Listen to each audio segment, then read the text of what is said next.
I've been playing the Civilization series for over a decade with my mates. It's a fun game that we can pick up and play, and, real life permitting, allow it to consume our lives for 12 blissful consecutive hours of degenerate, mutually assured destruction. As avid fans, my friends and I have been watching and waiting to see what this breakout 4X game called Millennia would be like, and I, personally and selfishly, was hoping to get in on the ground floor as a content creator. Maybe one day become as big as Potato McWhiskey. Pipe dreams are free, of course. So, earlier this week I whipped out the credit card, installed Millennia, and ran through my first attempt at a breakneck pace of 1 hour and 30 minutes. Before realizing, half a dozen ages in, that I'd fallen so far behind that it wasn't worth continuing any longer. Licking my wounds, I stopped the recording and went off to bed. But as I sit in my bed, sobbing, sniveling, shoring up my lack of self-confidence with a deluge of self-detriment, I'm a straight up mess, with no future on YouTube if I can't even win on my first attempt on the second hardest difficulty. What truly hurt the most, in those dark times, was that I have no clue what I did wrong. Like I said, the 4X genre of games isn't foreign to me. But something about this game didn't feel like the drip-fed euphoria that Civ 5 and 6 had offered me for the last decade. It was such a paltry infusion that I feared I'd go into withdrawal. This feeling of emptiness remained, and continued to remain. And as I write this, I'm contemplating scrapping every single one of the videos that I had planned for this game. About 16 weeks of content. And even going so far as to pull the refund trigger before it's too late. As a solo creator who does this gig part-time, this is a large pill to swallow because it means a lot of my productive work hours recently just went up in smoke. And maybe this video essay is just my way of explaining this loss to myself and getting my thoughts on paper. But for those in a similar position as myself, or just curious gamers seeing a new 4X game on the horizon, I want to talk today about why I'm avoiding this game moving forward, and perhaps even refunding this game before I step over that 2-hour refund limit. For those that don't care to listen any longer and made it through the intro, hi, thanks for watching. You matter, and I appreciate you. The TLDR is that the game's gameplay cycle is abysmal, and the next year of confirmed content spells doom for this game. For those who are still around, and want to know what I mean by that, buckle up and let's talk Millennia. To set things straight, I'll note right off the hop that this title isn't cheap. All in, this game is $60 for the base game and expansion pass, which includes only 2 future DLCs, both of which don't introduce what I would consider to be significant gameplay changes to the game. Even omitting these DLCs, which are going for $10 US each, that leaves the game at a price tag of $40 US. You can find a lot of amazing games for that price tag, including the latest sensation of Helldivers 2, not sponsored, or 2 copies of Stardew Valley for you and your partner to play together via online or local multiplayer. Or, for the same price as the premium version, you can get Baldur's Gate 3. That's the price point that they're playing in. And I chose these games for comparison because they all have one thing that Millennia seems to lack: player choice. In Helldivers 2, you can choose your loadout, choose your missions, upgrade your ship how you want it upgraded, and even choose which premium war bonds you want to save up for and ultimately work through. And I won't go deep into it, but Millennia's gameplay loop certainly can't hold a candle to the choices available to the player in Stardew Valley or Baldur's Gate. 1 hour playing any of these will make it obvious enough. In fact, Stardew and Baldur's Gate are important games for me to make mention of, because it shows 2 diametrically opposed gameplay loops that are still more enjoyable than Millennia. Stardew Valley is based off yearly and seasonal cycles that regularly requires you to complete the same tasks like farming, mining, and socializing for days on end with little to no story significance or meta progression. And Baldur's Gate, it's Baldur's Gate. It's the epitome of player choice wrapped into a series of massive story arcs and character development plots. Again, these are the competitors for your attention at this price point, at least outside of the 4X genre. Switching to the 4X genre, we have Civ 5 and 6. With Civ 6 just recently having its platinum, all-inclusive bundle go on sale for significantly less than Millennia's starting price, and has been going on sale for massive discounts for years. That's the direct competition for your attention within the 4X universe, each with their own special units and paths to victory, with more content always coming out to give you endless hours of new experiences to play. That's the true strength of 4X, building on a series of playable entities that can be pitted against each other in a way that feels unique through each civilization, era, and turn. And I don't mean to stack the deck against Millennia in any way. I hope you understand that. I went into this with an open mind, with my only goal being to get some of that drip, drip, drip of the just one more turn euphoria drug that 4X players go numb for. And I'll admit, this game plays like a 4X game. It looks like a 4X game. It even smells kind of like a 4X game. Hell, it's even got Paradox Interactive as the publisher. But the major issue that kept coming up when I was playing was that it never felt like I had the number of choices that I usually have in a 4X game. Irrespective of the actual number of options I had, the feeling of being boxed in was suffocating, unenjoyable, and downright maddening at times.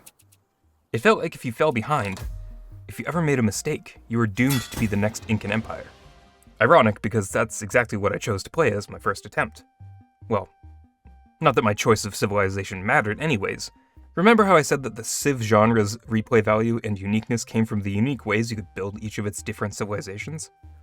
That doesn't exist in Millennia. It literally doesn't exist. The names of the civilizations are just names and names alone, and only inform your nation's colors and the default names of your civilization's towns and cities.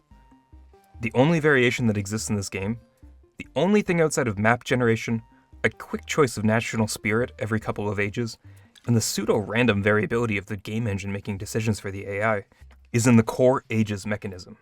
This ages mechanism is a set of options that you get at the end of a series of knowledge unlocks, and in some cases, after achieving a set of age-specific requirements.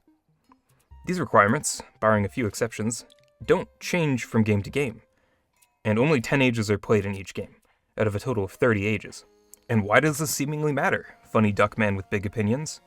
It matters because at this point, this is the only thing that C-Prompt Games has forecasted as future inclusions to the game.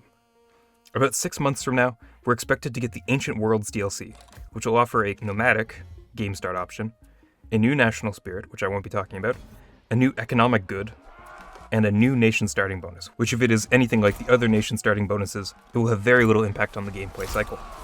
By the end of 2024, 9 months from now, we'll finally have 2 new ages, likely bringing the total to 32, though it's uncertain if these 2 new ages are meant to be the general age, of which there are 10, or the specific ages like Age of Bronze or Age of Alchemy, of which there are 30.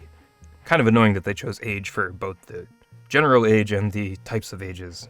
My point is that there is currently very little in the way of variability or gameplay options, and for the next year, we can expect almost no significant change to this metric. Millennia's growth opportunities are, simply put, severely limited by the underlying mechanisms that they've placed at the center of their whole game. Moreover, there's a distinct possibility that you'll never see some of these ages that you paid for. Yes, you heard me right. The content you pay for may be forever out of your reach.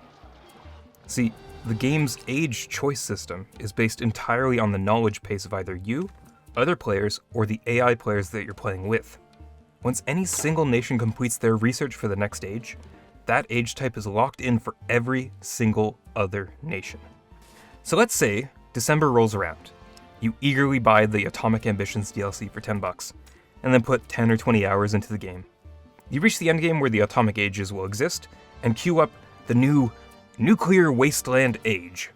Because you just spent 50 turns dropping nukes all over the continent, which is one of the hypothetical requirements for this hypothetical age. It's turn 296. You're 25 hours into this playthrough now.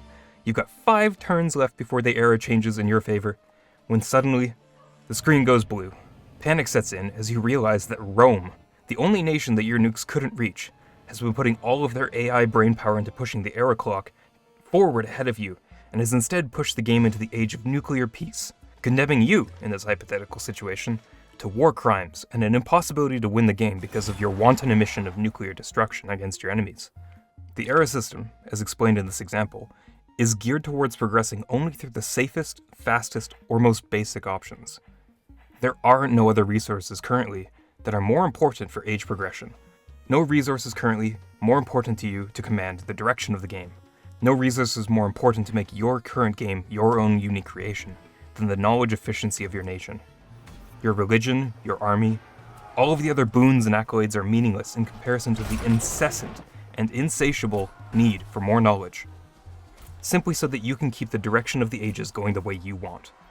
And when you're pitted against 7 other nations that all want to be the first to the next age, that all have the want and desire to maximize their knowledge output so that they can choose the next age, and honestly don't care that you spent $10 on that funny DLC about atomic ambivalence or whatever it's called, you're only going to be upset, distraught, and hurt.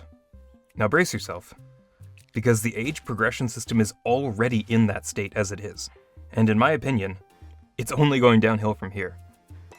As more ages and more options get added, yes, the diversity of the game could go up. But if it's all built on the same system of me get smarter faster than you, you'll have to come to grips with missing out on many, many chances to move the needle in the direction you prefer in favor of being the first to the easier victory condition. Again, this is Millennia's major focus. And outside of national spirits that, in my personal opinion, don't sway the direction of the game enough to make a comment about, there is no recourse other than to start over, load an old save, or try again. Civilization, by contrast, does have points of frustration, like when a wonder is completed a turn before you would have finished it, or an important city-state is razed by a war-hungry civilization.